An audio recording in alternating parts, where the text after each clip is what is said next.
People love Britney Spears. I mean, they really do, and they've rooted for her, and they've wanted to see her back on top, and the fans have put her there.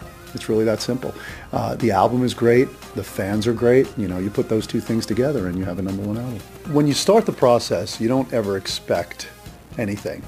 You don't start making a record and say, you know, we're going to make this a #1 record, or we're going to make this as a #2 record.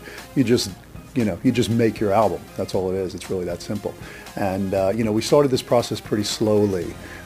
You know, because Britney was sort of getting up to speed, and you know, and we were sort of going in the studio, you know, once or twice a week. Then it became 3 times a week, 4 times a week, 5 times a week, and then, you know, she was running at full tilt. Initially, it was just an experiment, like let's just, you know, get her out of the house and do a few songs, and then it turned into an album. You know, after about, I'd say, you know, a month or 2 in the studio, it started to take shape and became what ultimately became the Circus album.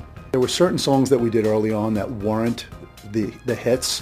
It was more sort of building just a body of an album. And then we've got, I remember when we got Womanizer, and we got a song called If You Seek Amy from Max Martin, which is very provocative and interesting, and sort of gave us a little jolt, and we liked that idea. When Britney wrote the Baby song, she did it herself. I mean, she does this. She has a piano in her house, and sometimes she just sits down and she writes these great ballads. She's done it before.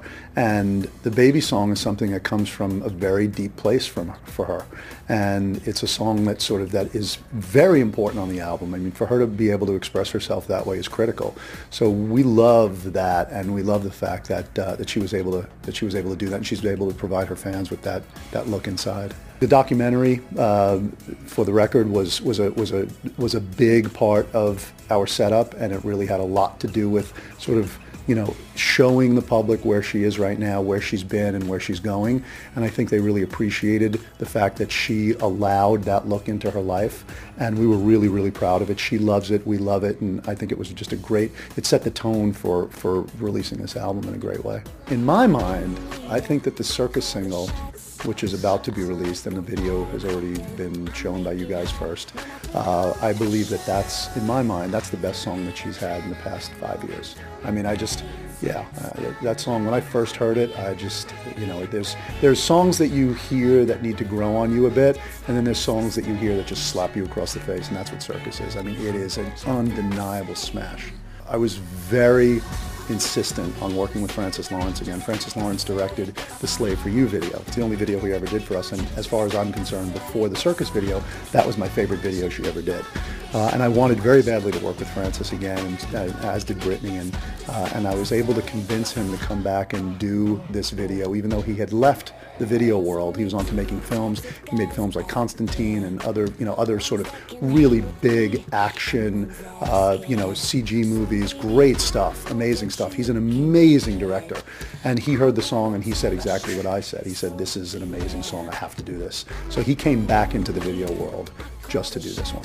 In 2009, you're gonna hear a lot from Britney. I mean, you're gonna have the Circus tour, which is going to be an amazing spectacle. I mean, the great thing about Britney on tour is that nobody can do what she does. Nobody can do it. There's nobody out there, not a single artist who can do what she can do and wow an audience in the way that she can. And we're putting it together right now, and it's extraordinary. I mean, it's going to be the best Britney show ever.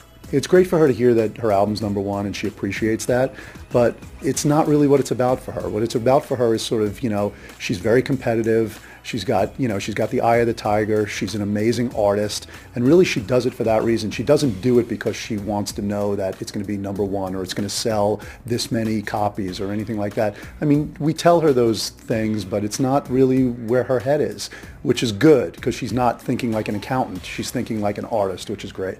All I'd say is that, you know, Britney's got back her crown, and the circus is coming to town.